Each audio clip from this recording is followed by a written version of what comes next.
rush in my little tempo, naturally designed. I'm walking in like a big deal. Hearts don't break, they just rebuild. Took the pain, made it fashion. Free will, I don't ask 'em.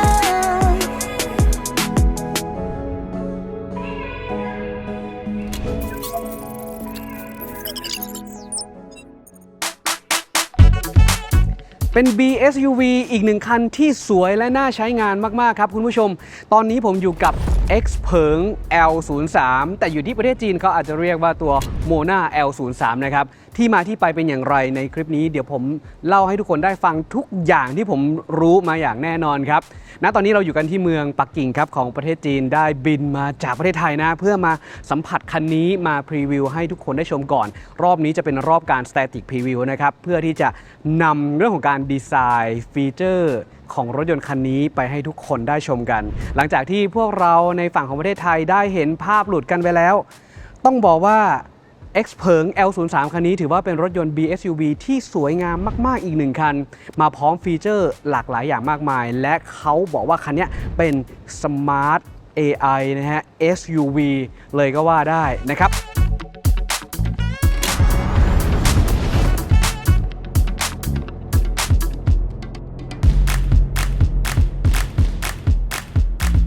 เริ่มแรกเรื่องของ Design Language กันก่อนนะครับเป็นภาพของการออกแบบแน่นอนถ้าหากว่าถามถึงว่าคันนี้คู่แข่งหรือว่า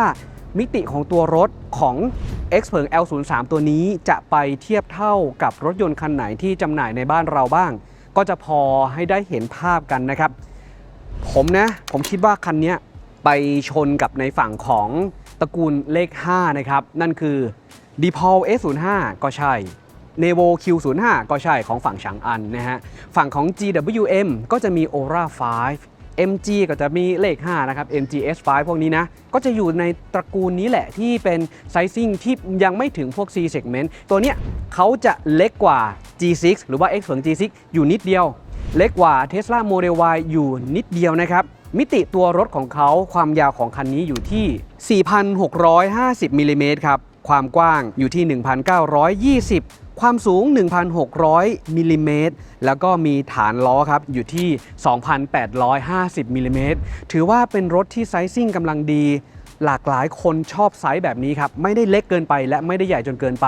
เดี๋ยวพาไปดูภายในบอกเลยว่ากว้างขวางมากๆเลยนะครับกลับมาที่ Design Language ของตัวนี้ครับอย่างที่บอกตัวนี้เรื่องของไฟหน้าจะมีความคล้ายคลึงกับ Mona M03 ซึ่งเป็นรถยนต์ซีดานของฝั่ง X เผิงซึ่งคันนั้นไม่ได้ทำการตลาดในประเทศไทยนะครับแล้วเขาไม่ค่อยได้ออกต่างประเทศด้วยดังนั้นคันนี้ครับจะออกไปที่ International หรือว่าตลาด Global เป็นตัวแรกนะครับของ Mona นะฮะแต่ว่าเขาก็จะใช้ใน X เผิงนั่นแหละเพราะว่าที่พวกเราถ่ายทำตรงเนี้ยเขาก็จะเป็นรูปโลโก้ของ X เผิงแต่ว่ามันก็จะมีบางห้องนะครับที่เขาก็จะแบ่งเอาไว้ซึ่งโมนาเนี่ยก็จะทำการตลาดในฝั่งของประเทศจีนเท่านั้นเราจะเห็นว่าดีไซน์ตัวเรื่องของไฟหน้าจะเหมือนโมนา03มันจะเป็นเหมือนลูกศรนะคือถ้ามองจริงอาจจะเป็นเหมือนเครื่องบินก็ได้ครับเป็นเครื่องบินรบแล้วก็หรืออาจจะเป็นลูกศรก็ได้แต่สิ่งที่อยากจะให้ดูคือเส้นตรงนี้ครับเส้นสายที่เขาพยายามเล่นตัวนี้นะฮะเขาจะเป็นเส้น horizontal หรือว่าเส้นแนวนอนซึ่งจะเป็นชั้นนะเป็นเลเยอร์นะเป็นชั้นตรงนี้แล้วก็ด้านล่างด้วยเป็นชั้นเหมือนกันนะครับอันนี้ก็จะมี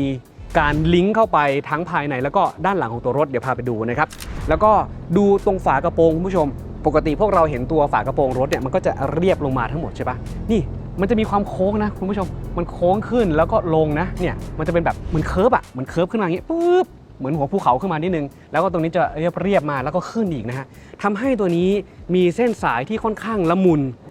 หลายๆคนถ้าเห็นแบบนี้นะทรงอาจจะไปนี่เฟอร์รารี่นี่โปรซังเก้นะมีนะเสี่ยวมี่ YU7 ก็คล้ายๆนี่ Porsche ก็เล่นประมาณนี้นะน้องโอร่าของเราก็มีเหมือนกันนะน้องโอร่า5น้องเหมียวโอร่ากู๊ดแคทก็ประมาณนี้นะทำให้แบบมีมิติดูมีความทันสมัยแต่คงความเรียบเอาไว้แล้วก็กระจังหน้ารวมถึงฝากระโปรงตรงนี้ครับก็จะมีความสมูทเป็นแบบฟิลเดียวกันคุณผู้ชมมันแบบดูค่อนข้างละมุนมากๆเลยนะครับภายใต้กระโปรงหน้าตรงนี้ครับจะมีฟลังก์ด้านหน้านะครับคือถ้าหากว่าเราเปิดนะเราจะเปิดภายในจะเป็นเปิดแบบแมนนวลนะครับเป็นการดึง2ครั้งที่ใต้พวงมาลัยแล้วตัวนี้ก็จะเปิดขึ้นเดี๋ยวผมเปิดให้ดูเราก็สามารถยกขึ้นได้เลยไม่ใช่ระบบไฟฟ้าแต่ว่าจะมี โชคในการช่วยนะครับดันทั้ง2ฝั่งขึ้นมาพื้นที่ตรงนี้ครับในเวอร์ชันของประเทศจีนก่อนนะซึ่งต้องดูก่อนว่าออกไปต่างประเทศจะได้แบบนี้หรือเปล่าที่เราพรีวิวอยู่ตรงนี้ขนาดพื้นที่ในการเก็บครับอยู่ที่ประมาณ102 ลิตรครับคุณใส่ของได้เลยแล้วก็ตรงนี้ครับเขาก็จะมีข้อมูลบอกนะว่ามีอะไรบ้างที่สามารถใส่ได้อย่างเช่นกระเป๋า carry on นะครับใส่ได้ช้อปปิ้งแบ็กพวกถุงซื้อของกล่องรองเท้าลูกบอลหน้ากากดำน้ำมีใส่ทุเรียนด้วยมีใส่ปลาด้วยปลาบางคนไปซื้อปลามาเลี้ยงหรือว่าซื้ออาหารพวกอาหารทะเลนะคุณก็สามารถใส่ตัวนี้ได้เลยพื้นที่ด้านล่างจะเป็นพื้นที่เรียบๆนะครับแล้วก็จะมีช่องสำหรับการระบายน้ำออกด้วยนะตรงนี้นี่มันจะมีรูอยู่ตรงนี้ด้วยนะครับประมาณนี้ในพื้นที่ของการเก็บของเก็บงานค่อนข้างดีนะตรงนี้เท่าที่ผมเห็นนะพื้นที่ที่เขาอยู่ตรงนี้นะมีโลโก้ของ Xpeng อยู่ตรงนี้มีตรงนี้ครับเป็นยางครับเป็นยางเพื่อกันพวกน้ำเข้าแล้วก็ตัวนี้จะมีตะแกรงสำหรับการดักพวกใบไม้ด้วยเผื่อใครไปจอดรถใต้ต้นไม้นะครับมันก็จะได้ไม่ตกลงไปในห้องเครื่องนะครับส่วนนี้ก็เป็นพื้นที่สำหรับการเปิดเพื่อเซอร์วิสแบตเตอรี่นะครับนี่ก็จะอยู่ตรงนี้ครับแบตเตอรี่ลูกเล็กนะครับฝั่งนี้เป็นที่เติมน้ำยาล้างกระจกแล้วก็ใต้ฝากระโปรงตรงนี้ครับเขาก็จะใส่พวกวัสดุเก็บเสียงด้วยนะเพื่อเพิ่มความสวยงามด้วยแล้วก็กันความร้อนอะไรประมาณนี้ด้วยนะครับนะฮะก็ตรงนี้จะเป็นวัสดุที่เป็นอลูมิเนียมครับซึ่งให้น้ำหนักเบานะครับประมาณนี้เวลาที่เราปิดเราก็สามารถกดปิดอย่างนี้ได้เลยนะฮะดูสวยงามนะฮะละมุนมากๆเลยทีเดียวต่อมาครับลงด้านล่างกันสักนิดหน่อยนะฮะจากโลโก้ของ Xpeng ลงมาด้านหน้าก็จะมีกล้องหน้า Ultrasonic Sensor มีช่องสำหรับการเอาไว้ลากจูนะครับที่สำคัญที่ดูตรงนี้ครับนี่คือ Air Grill เป็นชัตเตอร์นะฮะซึ่งจะเป็นการเปิดปิดแบบอัตโนมัติรูปทรงถ้าหากว่าคุณอยากจะดูคันจริงนะให้ไปดู Xpeng X9 Generation ใหม่ก็หน้าตาจะคล้ายๆประมาณนี้เวลาที่เราขับขี่นะครับเดี๋ยวเขาก็จะมีการปล่อยอากาศไหลเข้าไปตรงนี้นะครับแล้วก็อยากให้ดูโซนนี้ครับคุณผู้ชมต่ำลงมาตรงนี้ครับนี่มุมนี้เล็กๆซ่อนๆอยู่ตรงนี้ไม่ใช่แค่ลายขีดปกตินะไม่ใช่แค่เพื่อความสวยงามแต่เพื่อแอโรไดนามิกเพราะว่าตรงนี้ครับจะเป็นแอร์เคอร์เทนหรือว่าเป็นช่องอากาศครับอากาศจะเข้ามาตรงนี้ครับแล้วก็ทะลุออกไปในข้างหลังบริเวณตรงล้อนะครับซึ่งอยู่บริเวณโซนนี้นะครับนี่ออกมาตรงช่องล้อข้อดีคืออะไรอากาศครับไหลได้ง่ายแล้วก็ข้อ2ครับลมครับไประบายความร้อนให้กับยางได้ด้วยเพิ่มแอโรไดนามิกให้ดีมากขึ้นด้วยตัวนี้เป็นสีดำเปียโนแบ็กนะครับลงมาจนถึงสุดเลยนะฮะแล้วก็ด้วยดีไซน์แบบนี้โดยรวมโอเวอร์ออลเนี่ยทำให้ค่า CD หรือว่าสัมประสิทธิ์แรงต้านอากาศของตัวรถเนี่ยอยู่เพียง 0.228 CD เท่านั้นซึ่งถามว่าน้อยไหมต้องถือว่าน้อยเพราะว่าพอๆกับรถยนต์ซีดานด้วยความที่รถยนต์ SUV เนี่ยจะมีความสูงกว่ารถยนต์ซีดานประมาณหนึ่งพวกกราวเคลียร์แลนด์เนี่ยจะค่อนข้างที่สูงนะครับตัวนี้ผมยังไม่มีตัวเลขให้มานะครับแต่ก็ถือว่าอยู่ในระดับที่ขับขี่ได้ปลอดภัยเวลาที่ไปทางขรุขระหรือขึ้นถนนนะฮะซึ่งมันจะสูงกว่าพวกซีดานอยู่แล้วแหละนะฮะดังนั้นเนี่ยตัวค่า CD ที่ต่ำขนาดนี้ครับจึงให้เรื่องของการประหยัดพลังงานตามมาด้วยนะครับตัวนี้เนี่ยการประหยัดนะสำหรับรุ่นที่เป็น EV นะฮะ100 กิโลเมตรครับจะใช้แบตเตอรี่ประมาณ15 กิโลวัตต์ชั่วโมงนะฮะที่พวกเราชอบพูดกัน100 กิโลเมตรใช้ไปเท่าไหร่ก็เป็น15 กิโลวัตต์อาวต่อ100 กิโลเมตรนี่คือคันนี้ที่ทำได้เรามีข้อมูลจากหน้าจอให้ด้วยนะแต่ต้องบอกเลย Xpeng เป็นรถที่ค่อนข้างที่ให้ข้อมูลแล้วมันสูงกว่าที่เขาเป็นอย่างเช่นอย่าง X9 ที่ผมขับบางทีเขาบอกว่ากินเฉลี่ยประมาณ16กว่าบางทีคุณไปขับจริงอาจจะได้12 13 14ก็มีเช่นเดียวกันนะครับดังนั้นต้องรอไปทดสอบการขับขี่อีกทีหนึ่งว่าจะเป็นอย่างไรนะครับแต่บอกก่อนว่าเรื่องของการประหยัดพลังงานนั้นค่อนข้างที่จะทำได้ดีนะฮะคันนี้ครับเป็นรถยนต์ทั้งรถยนต์ไฟฟ้าแล้วก็Range Extended หรือว่า REEV ซึ่งจะมีให้เลือกอยู่2รูปแบบนะครับถ้าเป็นฝั่งของรถยนต์ไฟฟ้าจะมีแบตเตอรี่อยู่2ความจุครับคือรุ่นเริ่มต้นจะอยู่ที่56 กิโลวัตต์ชั่วโมงสามารถทำระยะทางได้520 กิโลเมตรบวกๆนะครับตามมาตรฐาน CLTC ส่วนอีกรุ่นครับก็จะมาพร้อมแบตเตอรี่ขนาด69 กิโลวัตต์ชั่วโมงครับสามารถทำระยะได้มากกว่า620 กิโลเมตรบวกๆตามมาตรฐาน CLTC ครับ และอีกหนึ่งอย่างครับที่เป็นรุ่น REEV นะครับจะมาพร้อมแบตเตอรี่ขนาด 37 กิโลวัตต์ชั่วโมงแล้วก็มาพร้อมกับตัวถังน้ำมันครับอยู่ที่ 42 ลิตรวิ่งรวมๆกันอยู่ที่ 1,380 กิโลเมตรตามมาตรฐาน CLTC ฮะส่วนถ้าหากว่าวิ่งด้วยไฟฟ้าเพียวๆก็จะอยู่สักราวๆ240 กิโลเมตรนะครับซึ่งถือว่าทำได้เยอะเลยทีเดียวนะคือถ้าใครใช้รถยนต์คันนี้ใน Daily Life หรือว่าการขับรถในชีวิตประจำวันเนี่ย200 กิโลเมตรนี่ผมว่าเหลือเยอะๆเลยนะฮะเพียงพอมากๆครับดังนั้นจำง่ายๆว่า X เผิง L03 หรือว่า X เผิง Mona L03 จะมีให้เลือกอยู่2แบบไฟฟ้าล้วนกับ REEV เลือกได้เดี๋ยวรอดูว่าไปในประเทศไทยนั้นจะมีทั้ง2เวอร์ชันให้เลือกเลยหรือเปล่านะครับส่วนเรื่องของแบตเตอรี่ครับจะมาพร้อมแบตเตอรี่ LFP ทุกรุ่นย่อยนะฮะเพราะว่าตัวนี้ก็ไม่ได้ใช้พวกตัว NMC เข้ามา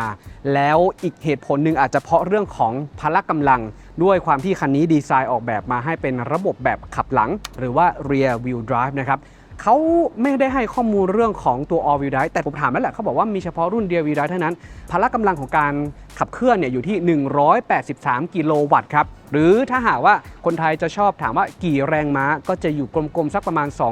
245แรงม้าประมาณนั้นนะครับเป็น Rear Wheel Drive นะฮะโอเคมาดูกันต่อครับสำหรับบริเวณด้านข้างเรื่องของล้อนะฮะดูซุ้มล้อนะครับซึ่งก็จะราบเรียบแล้วก็แม้จะเป็น SUV แต่เขาทำบริเวณตรงเหนือซุ้มล้อเนี่ยให้เป็นแบบเดียวกันกับตัวรถปกติพวกเราจะเห็นรถ SUV บริเวณตรงซุ้มล้อตรงนี้ก็จะเป็นพลาสติกใช่ไหมแต่ว่าตรงนี้เขาจะเป็นวัสดุเดียวกันกับโซนนี้เลยก็จะทำให้เหมือนมีความที่จะใหญ่มากขึ้นซุ้มล้อใหญ่นะครับแล้วตัวนี้เขาคอนฟิกมานะฮะตัวยางเนี่ยให้มา20นิ้วแต่ที่ผมไปดูสเปคของที่อยู่ด้านข้างของตัวรถอ่ะเขาจะมีเวอร์ชันที่เป็นล้อ18นิ้วให้ด้วยนะครับแต่ว่าเรามาดูตรงนี้ก่อนที่เป็นล้อ20นิ้วขนาดหน้ายางที่ให้มาเขาจะให้หน้ายาง245 45 R20 แล้วก็เป็นยางของ Goodyear เวอร์ชันที่เป็นสำหรับรถยนต์ไฟฟ้าที่บอกว่าเป็น Electric Drive นะฮะแล้วก็ตัวล้อครับเป็นล้ออัลลอยแบบ5ก้านครับเนี่ย C5 แล้วก็มีตัวการเล่นลายสีดำและก็มีการขัดด้านหน้านะครับก็จะทำให้มีความโดดเด่นนะฮะมีโลโก้ X เผิงอยู่ตรงนี้ครับมีดุมล้อตรงนี้แล้วก็ตัวนี้เองตัวนี้จะเป็นดิสเบรกแล้วก็มีฝาครอบนะครับถ้าหากว่าผมส่องข้างในนะข้างในเนี่ยจะเป็นดิสเบรกที่เป็นคล้ายๆดิสเบรกทั่วไปที่พวกเราเห็นแหละเป็นสีออกเงินเทาๆนะครับตัวนี้จะเป็นที่ครอบเข้าไปที่เขาดีไซน์ออกมานะครับช่วงล่างด้านหน้าแม็กเฟอร์สันสัตว์ช่วงล่างด้านหลังมัลติลิงก์แบบ5ลิงก์นะครับโชคอัพก็เป็นโชคอัพแบบธรรมดาแบบสปริงธรรมดาผมยังไม่ได้ข้อมูลเรื่องของตัวโชคอัพมาสักเท่าไหร่นะฮะเอาเป็นว่าเป็นโชคอัพแบบสปริงนะครับแล้วบริเวณซุ้มล้อตรงนี้ก็จะมีการบุเรื่องของการเก็บเสียงไว้ด้วยนะครับที่เคาะตรงนี้ไม่ใช่พลาสติกจะเป็นคล้ายๆแบบเหมือนผ้าประมาณนั้นก็พวกหินเวลาดีดมันก็จะดังตุ๊บๆก็จะลดเสียงรบกวนเข้าไปในห้องโดยสารมาดูด้านข้างกันต่อครับนี่โซนนี้นะฮะก็ให้ดูส่วนของประตูกับบริเวณด้านล่างนะครับเราจะเรียกว่าสเกิร์ตด้านข้างเนาะถ้าเป็น SUV ทั่วๆไปโซนนี้เขาจะทำให้เป็นพลาสติกแล้วก็เป็นแบบด้านนะฮะก็จะเป็นสีตัดกันแต่ว่า X เผิงเลือกที่จะทำให้เป็นสีเดียวแล้วก็วัสดุเดียวกับตัวรถก็เป็นเปียโนแบล็กลงมาเลยมาถึงตรงนี้นะครับแล้วก็โซนเนี้ยเนี่ยที่ต่ำลงมาอีกหนึ่งโซนเนี้ยค่อยจะเป็นพื้นที่ของผิวที่เป็นพลาสติก PC นะครับขึ้นมาตรงนี้ฮะเราจะเห็นว่าเป็นชุดเกี่ยวกับพวกเรื่องกล้องนะครับไม่ว่าจะเป็นตัวนี้กล้องที่ส่องมาด้านหลังกล้องตัวนี้ครับช่วยในการขับขี่ช่วยการจอดมีไฟสำหรับแสดงสถานะการขับขี่พวกระบบช่วยขับขี่ซึ่งเป็นมาตรฐานของที่ประเทศจีนที่ออกแบบมาว่ารถคันไหนจะมีการใช้งานระบบอัตโนมัติอยู่นะตอนนั้นระบบช่วยขับก็จะต้องมีไฟตัวนี้ติดนะครับซึ่งต้องไปดูว่าในแต่ละประเทศกฎหมายจะแตกต่างกันเขาจะบังคับให้เอาตัวนี้ไปไหมบางประเทศไฟแบบนี้มันอยู่ด้านหลังด้วยไงเขาก็อาจจะไม่อยากให้มีก็ได้ก็ต้องไปว่ากันนะครับแล้วดีไซน์ที่เราจะเห็นนะครับตัวนี้ค่อนข้างเชื่อคลีนและตัวกระจกครับตัวนี้ก็จะเป็นแบบเฟรมเลสและจะมี blind spot warning ให้เราได้เห็นด้วยนะครับคราวนี้อยากจะให้ดูไฮไลท์ที่บริเวณด้านข้างกันบ้างครับคือผมเห็นรถคันนี้ตอนแรกที่มีภาพออกมาเฮ้ยมันสวยมันละมุนมันดูเซ็กซี่จังนะครับส่วนที่โดดเด่นเนี่ยก็จะมีอยู่ประมาณ3จุดหลักๆเดี๋ยวเล่าให้ฟังนะครับมาดูกันที่โซนด้านหน้ากันก่อนนะครับเนี่ยโซนด้านหน้าประตูเมื่อกี้ที่ผมบอกไปแล้วที่มันจะลิงก์กับตัวฝั่งของสเกิร์ตที่อยู่บริเวณด้านล่างนะครับแล้วก็ตัวนี้ครับเป็นการออกแบบมือจับประตูที่เป็นแบบราบเรียบแต่ว่าสามารถซ่อนซ่อนเอาไว้แล้วก็มีมือสอดเข้าไปได้เพราะว่านี่เป็นกฎหมายของทางฝั่งประเทศจีนว่าประตูมันจะต้องเปิดง่ายเพราะที่เป็น flush door handle นะครับตรงนั้นอ่ะมันจะเปิดยากนะบางทีมันแบบคนจะมาช่วยเหลือเวลาที่เกิดอุบัติเหตุเขาก็เลยต้องดีไซน์ออกมาแบบนี้เพื่อให้ได้เรื่องของ Aerodynamic ที่แบบไม่ต้องต้านอากาศแล้วเราสามารถที่จะเปิดได้ปกติอยู่นะครับพอเราเปิดออกมาสิ่งที่จะเห็นครับอย่างแรกผมอยากให้ดูโซนนี้นี่บริเวณที่อยู่ติดกับกระจกเดิมทีพวกเราจะเห็นว่ามันจะมีช่องแบ่งระหว่างตัวที่เป็นโลหะกับเป็นช่องที่ให้น้ำลงไปแต่ตัวนี้ทาง X เผิงเลือกที่จะทำการให้เหมือนพับเลยนะพับขึ้นมาเพื่อให้แบบว่าตรงนี้มันดูคลีนจึงเป็นชิ้นเดียวเลยระหว่างตัวผิวประตูตรงนี้กับบริเวณโซนนี้ครับแล้วก็ตัวนี้ก็จะดีไซน์ให้เป็นกระจกแบบเฟรมเลสนี่คล้ายๆกับ Tesla Model Y ไหมเป็นประตูแบบเฟรมเลสที่มีให้ตัวนี้ครับเป็นกระจกแบบ1ชั้นแต่ค่อนข้างหนาแล้วสิ่งที่สำคัญผมอยากจะให้ดูบริเวณโซนนี้ครับมันเป็นจุดที่เขาทำการจัดการเรื่องการลดเสียงเข้าห้องโดยสารครับไม่ว่าจะเป็นตรงนี้ที่เป็นกำมะหยี่แล้วก็โซนนี้ครับที่มีพวกยางนะครับยางที่ค่อนข้างใหญ่เพื่อกันลมตรงนี้จะไม่มีนะฮะแต่ว่าจะมีอยู่บริเวณโซนข้างในแทนซึ่งโซนข้างในตรงนี้ก็จะใหญ่เช่นเดียวกันนะโซนนี้ทำให้ตัวเรื่องของการเก็บเสียงเนี่ยผมว่าตรงนี้น่าจะทำได้ดีเดี๋ยวยังไงถ้าหากว่าเราได้ลองทดสอบแล้วเราค่อยว่ากันอีกทีหนึ่งนะครับว่าเป็นอย่างไรนี่เห็นไหมครับว่ามันจะมีความที่ค่อนข้างคลีนเลยทีเดียวนะครับอันนี้คือส่วนของประตูบริเวณโซนหน้าสิ่งที่แตกต่างอย่างหนึ่งคือถ้าเราดูนะกระจกเนี่ยโซนข้างหน้ามันจะใสแล้วก็มองสว่างแต่โซนข้างหลังครับตรงนี้เนี่ยจะดีไซน์มาให้เป็น privacy นะดูไปนี่คือดำๆเลยเห็นความแตกต่างกันอย่างชัดเจนแล้วก็สีของตัวกระจกตรงนี้จะเหมือนกับสีของเสา B ครับเสา A ตรงนี้แล้วก็เสา B นะฮะแล้วเสา A ก็ดำแล้วก็เนียนเรียบเป็นแบบผืนเดียวกันมาหมดเลยตัวนี้ก็พยายามเล่นขอบให้มันเป็นสีเดียวกันกับตัวรถให้มันดูแบบกลืนกันไปหมดนะครับเป็นผืนเดียวกันไปหมดเลยนะครับแล้วบริเวณกระจกด้านหลังกับโซนเสา C บริเวณโซนนี้ครับซึ่งก็จะดูเนียนๆเลยนะเนี่ยเป็นกระจกแบบต่อกันแล้วก็จะมีเส้นแบ่งอยู่ตรงนี้นะฮะที่เปิดคล้ายๆกันนะครับลักษณะแบบเดียวกันเลยก็จะเป็นคลีนเหมือนกันนะครับเป็นกระจกแบบ1ชั้นเหมือนกันเป็น privacy การเก็บเสียงก็ทำได้ดีเช่นเดียวกันที่ขอบนิดนึง2นะครับและบริเวณภายในตรงนี้ด้วยนะครับรายละเอียดของเรื่องเบาะห้องโดยสารทั้งข้างหน้าข้างหลังนี่ก็น่าสนใจเช่นเดียวกันรอชมกันนะต่อมาครับมาดูพาร์ทที่ผมบอกว่าเป็นอีก3ส่วนของการดีไซน์ที่ทาง X เผิงให้ความใส่ใจก็คือบริเวณโซนนี้ครับเดิมทีเราจะเห็นเสาตรงนี้ที่จะลาดมาที่จะเชื่อมต่อจากหลังคาแล้วก็มาโซนนี้ใช่ไหมแต่ตรงนี้เขาเลือกที่จะใช้ตัวกระจกคลุมหมดเลยนะครับทำให้แบบเหมือนมันเป็นแผ่นเดียวกันเลยถ้าหากว่าเห็นทรงนี้ผมก็จะคล้ายๆกับ Tesla Model Y นะหลายๆคนมองแบบมันดูคลีนๆสวยๆแบบ Tesla Model Y เลยแล้วก็มันจะดูเรียบแล้วก็ไล่ลงมาค่อนข้างที่จะสมูทเลยทีเดียวนะครับตรงเนี้ยด้านหลังเนี่ยก็จะค่อนข้างคลีนเลยทีเดียวนะฮะแล้วด้านหลังของตัวนี้ที่เป็นสปอยเลอร์เนี่ยด้านหลังนะก็จะมีการกระดกขึ้นมานิดนึงเพื่อเพิ่มแรงกดให้กับตัวรถแต่ก็ยังให้คงความเป็นสปอร์ตแต่ก็เป็นสปอร์ตแบบเรียบหรูๆแอบซิ่งอยู่ประมาณนั้นนะครับนี่คือบริเวณดีไซน์โซนด้านหลังก่อนจะไปดูด้านท้ายผมพาดูที่ตรงนี้ก่อนนะฮะด้านหลังขวาเป็นพอร์ตของการชาร์จครับซึ่งกำลังการชาร์จนะครับผมไปถามข้อมูลแล้วเขายังไม่ให้เป็นตัวเลขมาแต่ว่าที่บอกได้ก็คือในเลนส์หมายถึงตัวเปอร์เซ็นต์นะฮะเริ่มจาก 10% ไปจนถึง 80% เขาบอกว่าคันนี้ครับสามารถชาร์จได้ภายในระยะเวลา20นาทีเท่านั้นซึ่งถือว่าเป็น best in class สำหรับรถเล็กนะครับ BSUV คันล่าสุดที่พวกเราได้เทสมาคือชางอัน Nevo Q05 ตัวนั้นก็บอกว่าชาร์จเร็วเหมือนกันกำลังการชาร์จอยู่ที่162กิโลวัตต์นะครับแต่ Nevo เขาเคลมว่า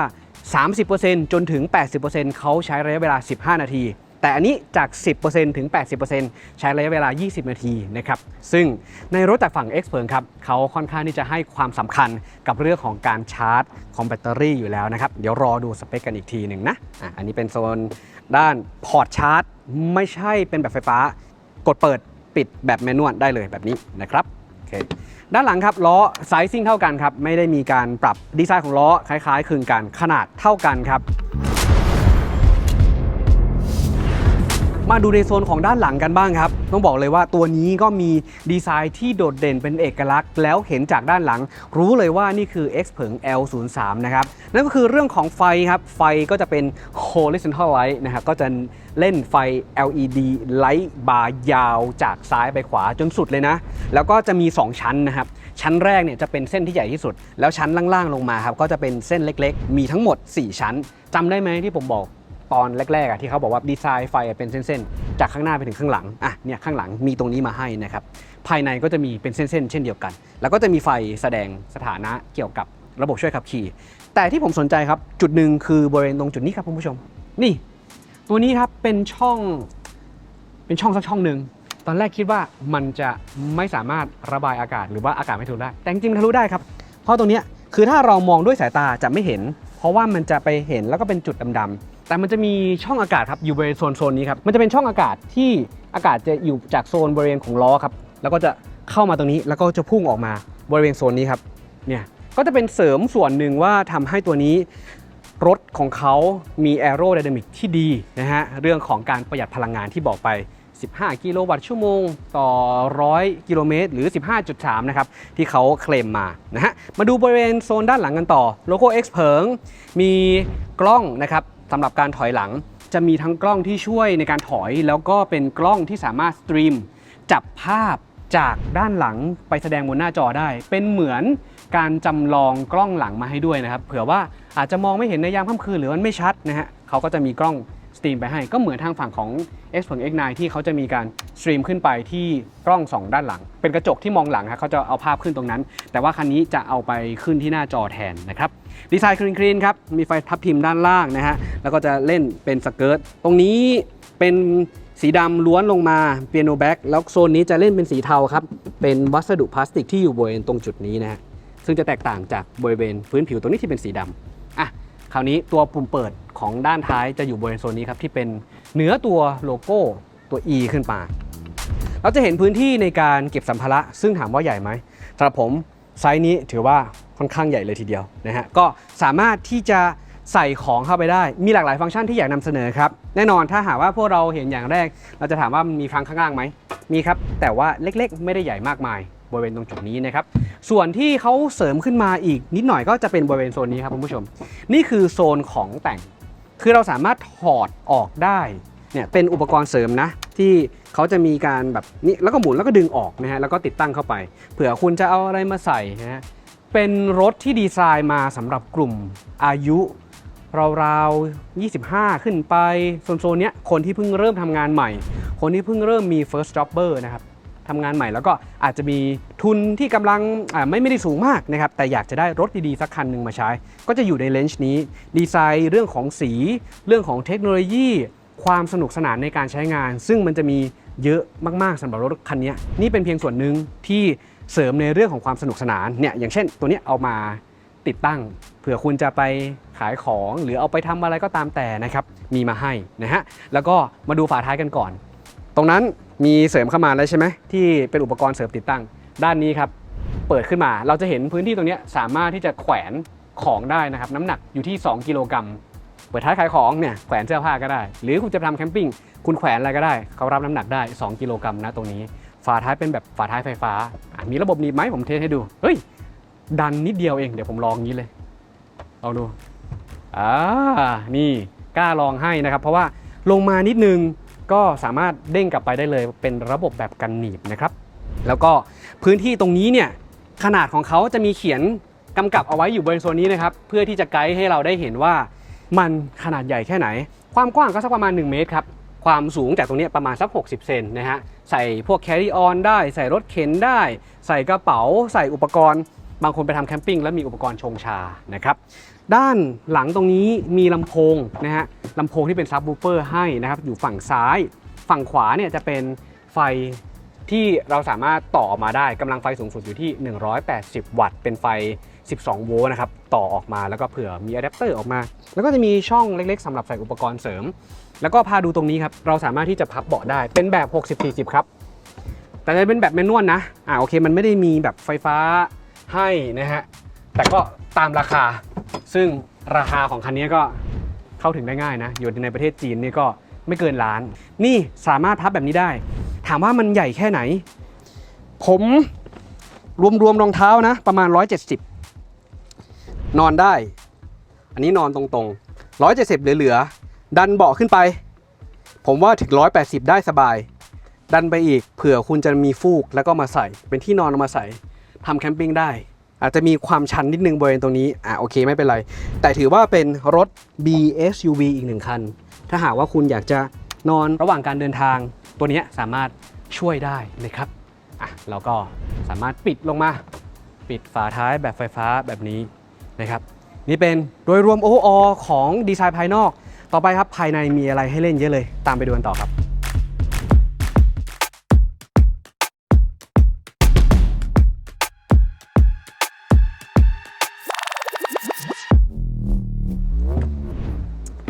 มาเริ่มดูดีไซน์ภายในกันครับขอเริ่มจากที่ฝั่งของด้านหลังก่อนนะครับว่าเป็นอย่างไรกันบ้างนะครับก่อนที่ผมจะเข้าไปนั่งในที่เบาะผมอยากจะพาดูฟีเจอร์หลักๆที่ซ่อนอยู่แล้วกันตัวนี้เสริมความสนุกสนานอย่างที่ผมเกริ่นไปไงคุณผู้ชมบอกว่าคันนี้ดีไซน์มาเพื่อคนกลุ่มนี้แหละเป็นวัยรุ่นวัยทำงานแล้วอยากจะได้รถสักคันหนึ่งเอามาใช้งานแล้วมีฟังก์ชันตอบสนองความต้องการของเขาเบาะค่อนข้างที่จะมีความชันประมาณนึงแล้วก็มีความยาวด้วยนะครับผมไม่มีตัวเลขให้นะฮะไว้ค่อยว่ากันแต่ว่าสิ่งที่ซ่อนอยู่ครับจับตรงนี้ครับนี่เป็นลิ้นชักเป็นลิ้นชักที่เขาบิวอินมาให้สามารถเอาของเข้าไปเก็บบริเวณโซนนี้ได้เผื่อคุณจะเก็บรองเท้า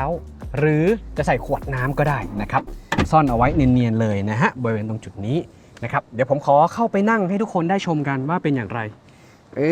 นี่ปิดเข้ามาผมชอบอีกอย่างหนึ่งตรงนี้คันนี้เวลาที่ปิดเข้ามาแล้วมันค่อนข้างที่จะเสียงแน่นนะครับเวลาที่เราเปิดอย่างนี้นะ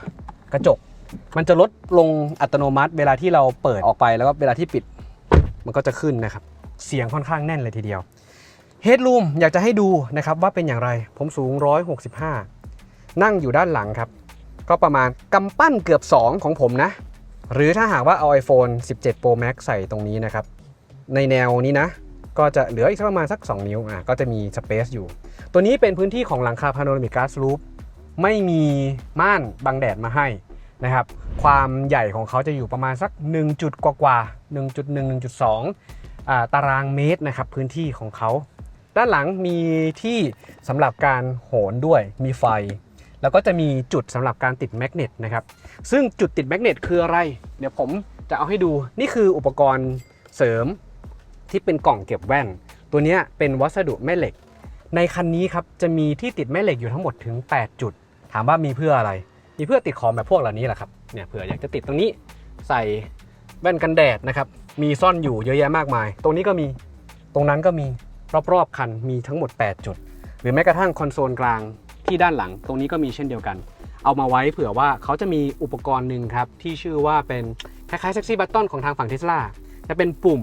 ที่เราสามารถเชื่อมต่อกับระบบบลูทูธแล้วสามารถสั่งการตัวรถข้างหน้าได้นะครับอุปกรณ์เสริมพวกนี้ก็จะออกแบบมาเราจะเห็นว่ารถยนต์สมัยนี้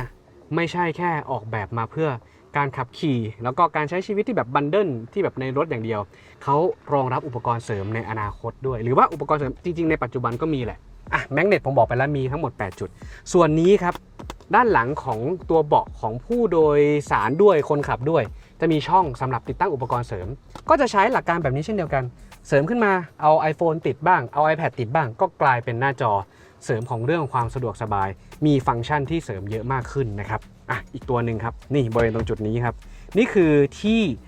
พักแขนบริเวณตรงจุดกึ่งกลางนะครับใส่อะไรได้บ้างนี่ใส่มือถือได้2เครื่องครับคุณเอามือถือใส่อย่างนี้เลยคุณนั่งอยู่ด้วยกันนะฮะเดินทางปุ๊บเหนื่อยมีแว่นกันแดดเอาติดไว้ตรงนี้อยากเอามาใส่ปุ๊บใส่มือถือเวลานั่งลงมาเสร็จปุ๊บไว้ตรงนี้2คนใส่2เครื่องแก้วน้ำใส่2แก้วตรงนี้วัสดุผิวนุ่มและขนาดใหญ่ด้วยแล้วลงมาทั้งยวงเห็นไหมเขาก็จะอยู่อย่างเงี้ยมันมีความแน่นนะครับอันเนี้ยสิ่งที่ผมค่อนข้างชื่นชอบเพราะว่าบางคันน่ะไม่มีให้แอบเสียดายตรงนี้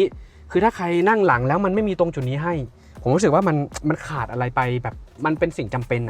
อยากจะวางแก้วน้ำไงไปซื้อกาแฟมาวางบางคันต้องมาวางข้างๆอะไรเงี้ยอันนี้มีให้ถือว่าดีชอบเลยนะครับเบาะตรงนี้ครับเป็นเบาะแบบ3ตอนเนาะก็ตรงกลางนี่ก็ถือว่าใหญ่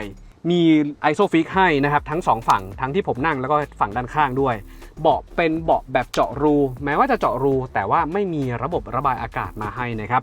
ด้านหลังครับตรงคอนโซลกลางตรงนี้เป็นช่องแอร์ครับสามารถแยกอิสระซ้ายขวาได้ครับเปิดปิดได้เป็นแบบแมนนวลเนาะและจะมีช่องชาร์จ Type C ครับตรงนี้กำลังไฟขนาด60วัตต์พื้นด้านล่างตัวนี้ราบเรียบแล้วก็เก็บงานค่อนข้างดีครับด้านหลังของตัวเบาะตัวนี้มีช่องสำหรับการเก็บของได้ครับอยู่บริเวณตรงจุดนี้และมีอีกหนึ่งอย่างครับที่ซ่อนอยู่จะอยู่บริเวณนี้ครับ นี่จะอยู่ทั้ง2ฝั่งนะฝั่งซ้ายก็มีฝั่งขวาก็มีมันคืออะไรมันคือจุดที่เรากดเข้าไปแล้วเขาจะเด้งออกมาตัวนี้จะรองรับการแขวนหรือว่ารองรับน้ำหนักอยู่ที่3กิโลกรัมครับ3กิโลกรัมเนี่ยเผื่อคุณไปซื้อของบางคนชอบซื้อผลไม้ซื้อเงาะซื้อมังคุดซื้อองุ่นก็แล้วแต่นะครับวางไว้ตรงนี้ขับไปมันกลิ้งฮะคุณเลือกที่จะใส่ตรงนี้ก็ได้หรือคุณจะแขวนตรงนี้ก็ได้ซื้อก๋วยเตี๋ยวมาแขวนอะไรประมาณนี้นะครับ2ฝั่งเลยอันนี้เสริมขึ้นมาถือว่าเป็นจุดที่เล็กๆแต่ใช้ประโยชน์ได้นะครับอีก1จุดครับคือบริเวณตรงจุดนี้ครับนี่ที่เราเห็นก็จะเป็นอะไรที่คุ้นเคยกันซึ่งตรงนี้เป็นที่สำหรับการแขวนแบบพวกเสื้อโค้ทเสื้อกันหนาวนะครับหรืออีกอย่างหนึ่งครับตรงนี้เราสามารถหมุนออกได้ครับมันจะมี6เหลี่ยมอยู่ตรงนี้แล้วหมุนออกได้แล้วเอาอะไรมาใส่เขาจะมีอุปกรณ์หนึ่งครับซึ่งเป็นอุปกรณ์เสริมซึ่งเราติดตั้งอยู่ด้านหน้านะตอนนี้ก็จะเป็นเหมือนเอาไว้เมาส์กับตัวกล้อง GoPro เผื่อว่าใครมี GoPro มี DJI หรือว่ามีกล้อง Action Cam คุณเมาส์ไว้ตรงนี้แล้วก็เอากล้องคุณติดคุณก็สามารถถ่ายทำคอนเทนต์ได้นะครับหรือจะใช้อุปกรณ์อะไรก็ตามแต่เนี่ยที่เขาคิดแล้วก็ดีไซน์มาค่อนข้างจะโอเคเลยทีเดียวส่วนเบาะครับนอกจากการที่จะพับมาด้านหน้าได้แล้วเรายังสามารถปรับระดับได้ด้วยนะครับอยู่2สเต็ปอันนี้เดี๋ยวผมลองปรับให้ดูอันนี้1คือสเต็ปแรกนะครับแล้วก็อีก1สเต็ปประมาณนี้นะครับจะอยู่ระดับประมาณ28องศากว่าไปจนถึง33นะครับก็จะเห็นว่าสามารถเอนได้ประมาณนึงนิดนึงดีกว่าเอนไม่ได้เนี่ยเอนได้นิดนึงก็ดีกว่าเอนไม่ได้แต่เบาะเท่าที่นั่งดูค่อนข้างนุ่มครับนุ่มเลยแล้วก็รองน่องตรงนี้ยาวนะเนี่ยผมอย่างที่บอกแหละไม่ได้สูงมากแต่บางคันเนี่ยเราอาจจะเหลือสักประมาณนิ้ว2นิ้วที่สอดเข้าไปเลยแต่ตัวเนี้ยไม่เหลือเลยนะครับเนี่ยผมนั่งเอาก้นของผมชิดด้านหลังแล้วก็ตัวเนี้ยแทบไม่เหลือเลยเพราะว่าชนนะครับถือว่านั่งด้านหลังเนี่ยน่าจะสบายเลยนะเนี่ยเล็กรูมก็อย่างต่ำ3กำปั้นเลยนะฮะถ้าสมมุติว่าปรับให้คนขับสบายๆ3กำปั้น4กำปั้นมีได้เห็นนะถือว่ากว้างขวางเลยทีเดียวครับนั่งสบายเลยแม้ว่าจะเป็นตัว BSUV คันนี้อย่างที่บอกความยาว Wheelbase 2850มิลลิเมตรเกือบ3เมตรโอเคเลยนะครับแล้วก็ตัวนี้ก็จะมีพวกลำโพงและมีไฟ Ambient Light ซึ่งไฟ Ambient Light จะเล่นจากข้างหน้ามาจนถึงข้างหลังโซนนี้เลยนะครับแล้วตัวนี้เขาจะเล่นเป็นดีไซน์แบบเส้นๆเป็นเลเยอร์สวยงามมากๆเลยส่วนฝั่งของลำโพงเสียงดีและมีสูงสุดถึง20ลำโพงนะครับซึ่งก็ต้องไปรอดูว่าแต่ละรุ่นย่อยเขาจะให้กี่ลำโพงแต่บอกเลยว่าได้ลองฟังเสียงคันนี้แล้วโอ้โหอย่างนี้เลยฮะว้าว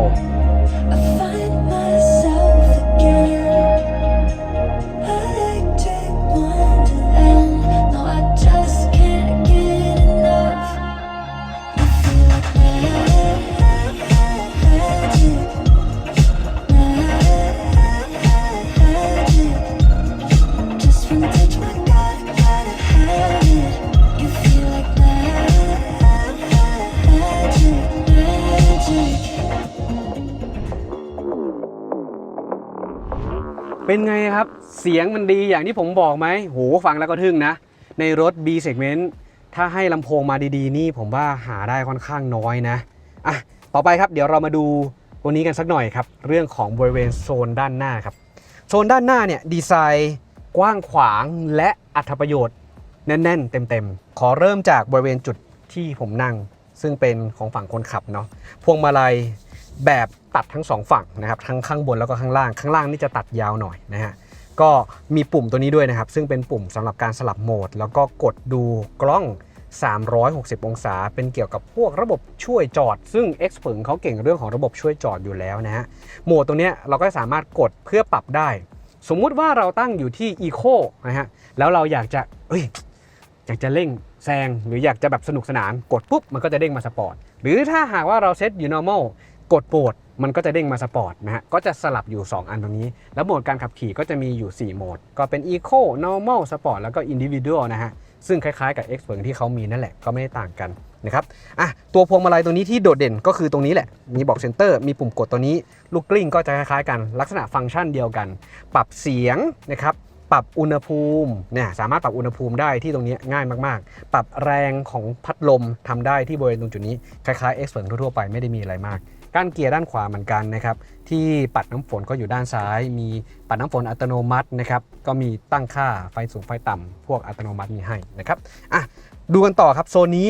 ดีไซน์เขาจะทำเป็น 2 ชั้นนะครับสำหรับบริเวณโซนหน้าตรงนี้มันจะเป็นดีไซน์ของไฟแอมเบียนไลท์ที่จะโอบรับของเรา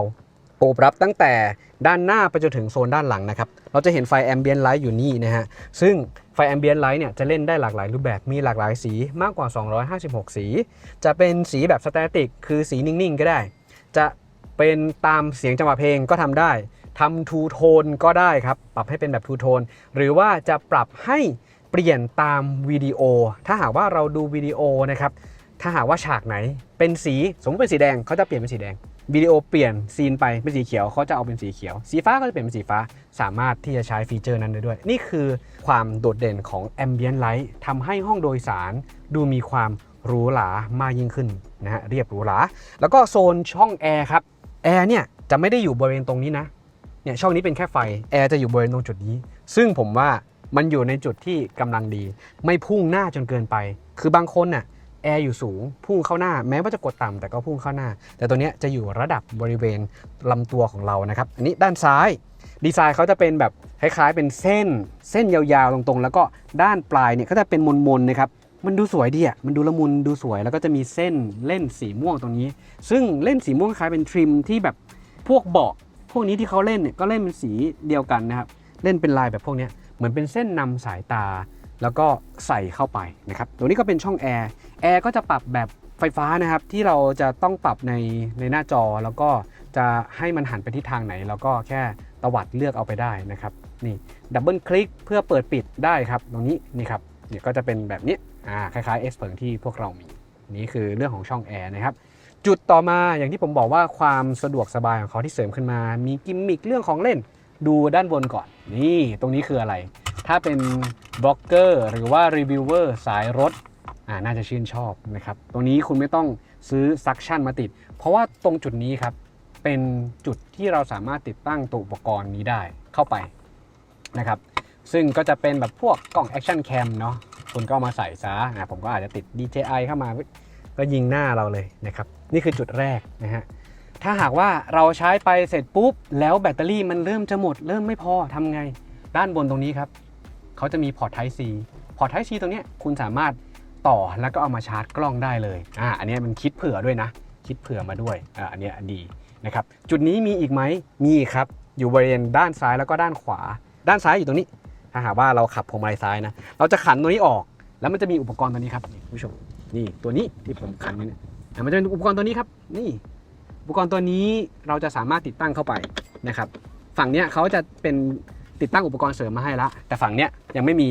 เราก็จะเห็นว่าดีไซน์ที่เขาดีไซน์ออกมาก็จะเป็นแบบนี้เอา6เหลี่ยมมาขันออกคุณก็สามารถใช้ฟีเจอร์นั้นได้นะครับแล้วก็มีกล้องตรวจจับครับตรวจจับมอนิเตอร์คนขับขี่ว่าเป็นอย่างไรนะฮะมีกล้องตรวจสอบข้างในของตัวรถด้วยนะครับเผื่อว่าเราอยากจะมอนิเตอร์เผื่อเรื่องของตัวรถมีเด็กมีสัตว์เลี้ยงนะครับอยู่ข้างในนะครับก็จะสามารถเปิดดูจากตรงนี้ได้และสามารถเปิดปิดได้ด้วยเขามีแบบชัตเตอร์นะเพื่อความเป็นส่วนตัวเผื่อว่าใครแบบไม่อยากจะให้ส่องอะไรประมาณนี้นะครับแล้วตัวคอนโซลครับนี่คอนโซลตรงกลางครับดีไซน์แบบ Dual Layer ปกติเราจะเห็นว่าการดีไซน์ Dual Layer ตัวนี้เขาจะเอาไปให้ชิดซึ่งส่วนนี้เราไม่สามารถใช้ฟีเจอร์อะไรได้แต่ตัวนี้เขาจะขยับแล้วลดมานิดนึงเราสามารถที่จะวางอุปกรณ์นะครับแท่นชาร์จมือถือไว้ตรงนี้ได้ซึ่งจะเป็น1ฝั่งตอนนี้มันอยู่ด้านซ้ายเป็นกำลังไฟอยู่ที่50 วัตต์ด้านขวาเนี่ยจะเป็นพื้นที่เปล่าๆนะครับสามารถวางได้แต่วัสดุตรงนี้เป็นวัสดุผิวนุ่มนะครับที่พวกเราวางเป็นผิวนุ่มแบบกันลื่นด้วยนะฮะส่วนที่เหลือออกมาเราก็เลยสามารถใช้ประโยชน์ได้ไงครับเนี่ยคุณจะเอาของอื่นๆวางก็ได้นะฮะอย่างเช่นตัวนี้เขาก็จะมีอุปกรณ์เสริมอย่างเช่นกล่องใส่ทิชชู่คุณสามารถวางทิชชู่ไว้ตรงนี้ได้ด้านล่างครับเป็นอีก1เลเยอร์วางของได้รวมถึงมีช่องใส่น้ำหอมนี่ถอดออกมานี่ก็จะเป็นน้ำหอมที่เราสามารถใส่ได้ซึ่งหลายๆคันถ้าเป็นรถหรูเริ่มมีละอย่างที่ผมได้ใช้เองส่วนตัวก็เป็น X9 สะดวกนี้นะเวลาที่เราเปิดนี้ออกมาเปิดเมนูของแอร์แล้วเราก็สามารถที่จะเลือกกลิ่นได้เลยว่าเราอยากจะได้กลิ่นแบบไหนอย่างไรนะครับอันนี้เป็นเสริมเข้ามามีช่องสำหรับการวางแก้วครับและมีที่เก็บของซึ่งที่เก็บของตรงนี้ครับค่อนข้างที่จะใหญ่และลึกเลยทีเดียวและภายในช่องเก็บของครับจะมีพอร์ต USB อยู่2พอร์ตหนึ่งคือ Type C สำหรับการชาร์จพอร์ตหนึ่งคือ USB A สำหรับการติดตั้งตั้มไดร์หรือว่าแฟลชไดร์ครับ เอาไว้เพื่อบันทึกข้อมูลการขับขี่หรือว่า DVR driving video นะฮะ record ตรงนั้นครับ DVR ที่พวกเราใช้งานกันซึ่งเขามีกล้องรอบคันอยู่แล้วนะครับ X เพิงหลายๆคันอย่างเช่น X9 ของผมก็จะมีฟีเจอร์นี้เราก็จะเสียบตรงนี้เดิมที X9 ของผมมันจะอยู่บริเวณแถวๆนี้ครับแต่ว่าอันเนี้ยเขาเอามาอยู่ในกล่องตรงนี้ให้นะครับ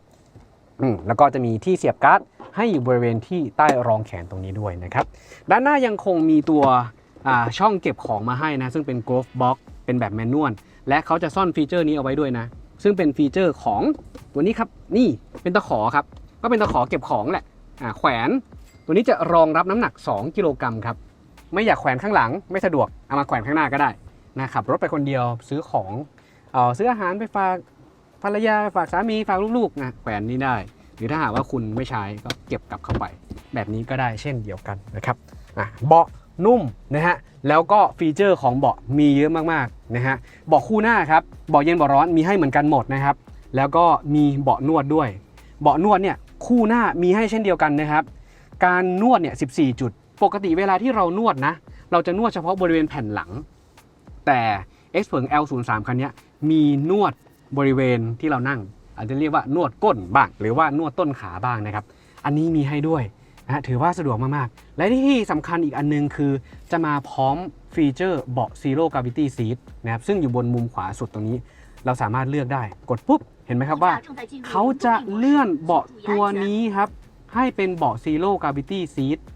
ปรับจากหน้าจอได้สั่งเสียงผ่านเสียวพีได้หรือว่ากดจากข้างๆของตัวเบาะได้เพื่อเป็น Zero Gravity Seat ที่สำคัญคุณผู้ชมเห็นไหมฮะนี่สิ่งที่เขากำลังยื่นออกมานี่คือที่รองน่องนึกสภาพดูคันนี้รถคันนี้ไม่ถึงล้านนะที่ในประเทศจีนนะอยู่ในไทยผมก็คิดว่าราคาเข้าไปก็คงไม่น่าถึงหรอกแต่ดูกันว่าเท่าไหร่แล้วฟีเจอร์นี้ผมว่าส่วนใหญ่น่าจะอยู่ในตัวท็อปนะแล้วรอดูกันว่าจะเป็นยังไงแต่สิ่งที่มันให้มาคือเยอะนะครับ Zero Gravity นะฮะถือว่าเพิ่มความสะดวกสบายและสามารถสั่งให้มันกลับมาได้ด้วยเช่นเดียวกันนะครับแล้วก็ตอนที่เราปรับไอ้ตัว Zero Gravity Seat กลับไปคือตอนกดมันจะกลายเป็นแบบพรีเซตที่เขาตั้งจากโรงงานแต่ถ้าหากว่าเราอยากจะให้มันสูงขึ้นหรือต่ำลงเราอยากจะปรับให้คนนั้นเราสามารถปรับที่หน้าจอได้เช่นเดียวกันมีเมนูปรับให้ทั้งเลื่อนข้างหน้าเลื่อนข้างหลังเป็นแบบไฟฟ้าทำได้หมดเลยฟีเจอร์เยอะค่อนข้างมากปรับที่รองน่องได้ปรับลัมบ้าซัพพอร์ตได้มีเยอะแยะคันนี้มันยังไม่มีเมนูภาษาอังกฤษก็เลยแสดงเป็นภาษาจีนให้ดูกันนะครับแต่ก็จะเห็นละฟีเจอร์หลักๆเพิ่มความสะดวกสบายเกี่ยวกับเรื่องของเบาะมีให้ตรงนี้นะครับอันนี้เนี่ยตอนนี้ก็ยังนวดอยู่นะครับนี่เสริมความสะดวกสบายจริงๆฟินผมว่ารถในราคาระดับนี้แล้วให้ฟีเจอร์นี้มาเนี่ยค่อนข้างดีเลยนะครับดีเลยช่วยได้เยอะสำหรับการเดินทางไกลอันนี้คือเป็นบริเวณโซนเบาะข้างหน้านะครับแล้วก็อีกอันนึงครับผมพามาดูโซนด้านบนกันสักนิดนึงเพราะตรงนี้ก็จะเป็นวัสดุที่บุนุ่มเลยไม่ว่าจะเป็นที่ผมสัมผัสตัวนี้ภายในเขาจะเล่นเป็นสีเทาดำนะคือไม่ได้ดำล้วนจ๋าแต่เล่นออกเป็นสีเทากับดำรวมๆกันนะครับทำให้ห้องโดยสารมันดูไม่มืดสนิทจนเกินไปนะครับวัสดุที่ผมสัมผัสตรงนี้นุ่มครับนุ่มตรงนี้ก็จะเป็นคล้ายๆมันไม่เหมือนผ้าหนังกลับแต่มันเป็นวัสดุผิวนุ่มนะฮะลื่นมือนะครับด้านหลังกระจกส่องตรงนี้มีไฟ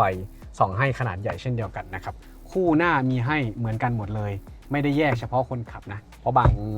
คันอาจจะให้มาเฉพาะคนขับด้วยก็ได้นะครับผมชอบอีกอย่างนึงเนี่ยเรื่องแมกเนตเนี่ยที่ผมบอกว่าเขามี8จุดตรงนี้เราสามารถเอากล่องแว่นตามาใส่ตรงนี้ได้นะครับดูโอเคมากๆสำหรับการนั่งนะฮะต่อไปก่อนที่จะจบพรีวิวนี้ผมอยากจะพาไปดูฟีเจอร์ของหน้าจอของตัวนี้ระบบ Infotainment ครับ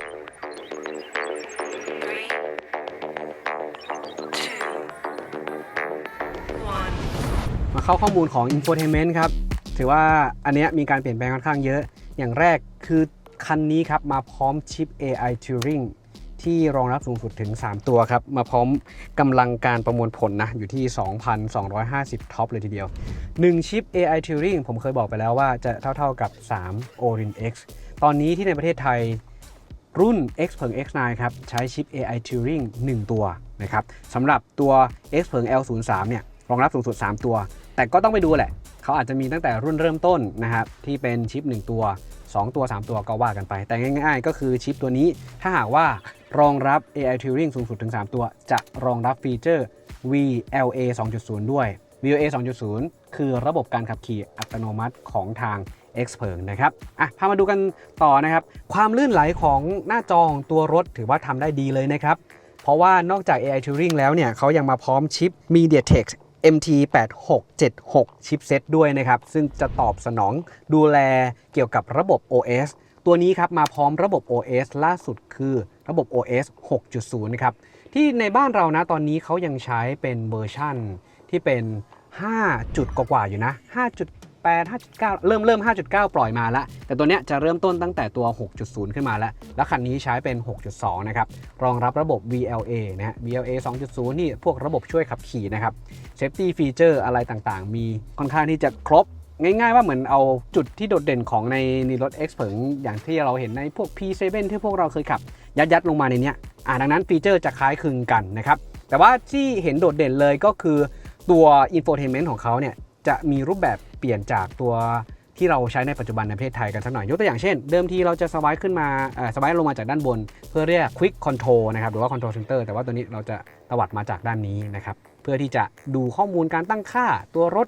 ดู Head Up Display คันนี้มาพร้อมระบบ Head Up Display ด้วยนะขนาดค่อนข้างใหญ่นะครับประมาณสัก28 นิ้วได้จะดูข้อมูลว่าแบตเตอรี่เหลือเท่าไหร่เข้าเกียร์เป็นยังไงระบบตอนนี้แบบนำทางดูข้อมูลจากตรงจุดนี้ครับหลังพวงมาลัยนะครับแล้วก็ตั้งค่าโหมดการขับขี่สามารถทำได้นะครับแบบนี้แล้วก็สามารถสไวป์มาจากด้านนี้ครับเพื่อเข้าเมนูการตั้งค่าของตัวรถอย่างรวดเร็วนะครับนี่สไวป์อย่างนี้มาได้เลยเพราะปกติเราก็จะกดจากตัวเมนูตรงนี้นะฮะเขาจะเป็นแบบ UI แบบ floating นะคือลอยขึ้นมาอันนี้เป็นพื้นหลังของตัวรถแล้วก็ floating ลอยขึ้นมาแบบนี้ให้มันดูคลีนขึ้นอันนี้ก็จะเป็นส่วนที่เห็นความแตกต่าง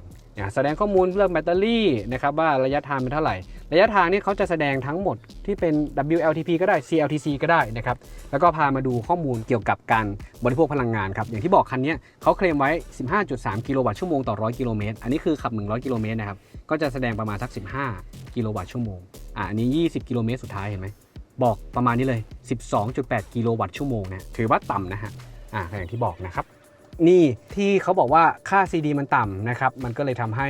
เรื่องของการบริโภคพลังงานก็เลยต่ำไปด้วยมีหลากหลายอย่างครับที่น่าเล่นมากๆก่อนหน้านี้ที่ผมแสดงให้ชมก็คือเรื่องของการปรับพวกเบาะนะครับเนี่ยเบาะพอเราเข้ามาที่เมนูระบบปรับอากาศตรงนี้นะครับแล้วเราก็จะสามารถเลือกได้ว่าระบบแอร์อัตโนมัติเป็นอย่างไรนะครับระบบที่นั่งนะครับอันนี้คือเบาะร้อนเบาะเย็นนะฮะแล้วก็เป็นเบาะนวดนะครับโซนนี้เบาะ Zero Gravity Seat ตรงนี้นะครับสามารถปรับได้แบบแมนนวลได้บริเวณโซนนี้นะฮะแล้วก็อื่นๆนะพวกโหมดการขับขี่เนี่ยเลือกเอา Eco Normal Sport นะครับกดตามนี้เห็นโหมดไหมมันก็จะเปลี่ยนนะครับเนี่ยจาก Eco กลายเป็น Sport นะครับหรือการปรับพวกนี้ครับนี่ไฟ Ambient Light นะครับเลือกความเข้มความสว่างได้นะครับซิงค์ได้ว่าจะซิงค์กับวิดีโอเป็นเมนูนี้หรือเลือกเป็น Dual Two Tone ได้ครับด้านหน้าเป็นสีหนึ่งด้านหลังเป็นสีหนึ่งหรือเลือกจาก preset ก็ได้มีให้มากกว่า200กว่าสีนะครับ250สีนะครับนอกจากนั้นก็อื่นๆเพิ่มเติมฟีเจอร์คล้ายๆเดิมนะครับผมไม่สามารถตั้งค่าเป็นภาษาอังกฤษได้เขายังไม่รองรับก็เลยไม่สามารถแสดงให้ดูได้แล้วก็มีฟีเจอร์พวกนี้ด้วยครับที่เป็นกล้องนะฮะที่เราจะเปิดมาแล้วก็จะมาโชว์บริเวณแถวๆนี้นะครับนี่ก็เป็นฝั่งของ Infotainment นะครับซึ่งก็จะคล้ายๆคลึงกับตัวทางฝั่งของ Xpeng ในบ้านเรานั่นแหละเดี๋ยวบ้านเราเวอร์ชัน 6.0 ก็คงจะได้ใช้กันเร็วๆนี้นะครับสั่งเปิดปิดตัวบูทหรือว่าด้านหลังได้นะครับมีแสดงตรงนี้ออกมาให้นะฮะสั่งล็อกสั่งอะไรได้ถือว่าตอบสนองการใช้งานค่อนข้างดีสำหรับตัวนี้นะครับ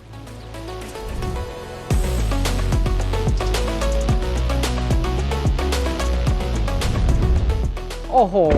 ต้องบอกเลยครับว่า Xpeng L03 เนี่ยเป็นอีกหนึ่งคันเลยนะครับที่น่าใช้งานมากๆไม่ว่าจะเป็นเรื่องการดีไซน์ครับที่สวยงามลงตัวทันสมัยสีมีให้เลือกหลากหลายแล้วก็ฟีเจอร์ครับทั้งเน้นความปลอดภัยก็จัดเต็มความสะดวกสบายจัดเต็มฟีเจอร์ฟังก์ชันเรื่องของความสนุกสนานมีให้หมดนะฮะสำหรับรถยนต์ที่ใครมองว่าเป็นรถยนต์คันแรกหรือเป็นรถยนต์1คันสำหรับครอบครัวรถยนต์ SUV ความยาว 4.6 เมตรตรงนี้อรรถประโยชน์มากมายนะครับมีทั้งรุ่นไฟฟ้าแล้วก็รุ่นที่สามารถเติมน้ำมันได้ด้วยที่เป็น Range Extended นะครับหรือว่า REEV เดี๋ยวรอกันครับเดี๋ยวพวกผมจะได้ทดสอบขับขี่รถยนต์คันนี้ด้วย เดี๋ยวจะมีอีกหนึ่งคลิปให้ทุกคนได้ชมกันรอติดตามชมกันได้เลยว่าประสบการณ์การขับขี่ของพวกเราจะเป็นเช่นไรแต่ว่ารอบนี้เท่าที่ได้เห็นภาพรวม overall ดีไซน์ภายนอกภายในฟีเจอร์ฟังก์ชันในตัวรถเนี่ยทำให้รถคันนี้เป็นอีกหนึ่งตัวเลือกที่ดีสำหรับผู้ใช้งานเลยนะครับแน่นอนจะเข้าไปทำการตลาดในประเทศไทยด้วยภายในปี 2026 นี้พวกเรารอติดตามกันได้เลยใครอยากได้รถยนต์แบบนี้สไตล์นี้สวยงามแบบนี้และโดยเฉพาะฝั่งของ Xpeng ด้วยที่หลายๆคนให้ฉายาว่านี่คือ Tesla จากประเทศจีนเป็นอีกหนึ่งคันที่พวกคุณจะชื่นชอบกันอย่างแน่นอนครับคลิปนี้ฝากไว้เพียงเท่านี้ครับสำหรับการพรีวิวสแตติกของ Xpeng L03 คลิปต่อไปไปดูเรื่องของการขับขี่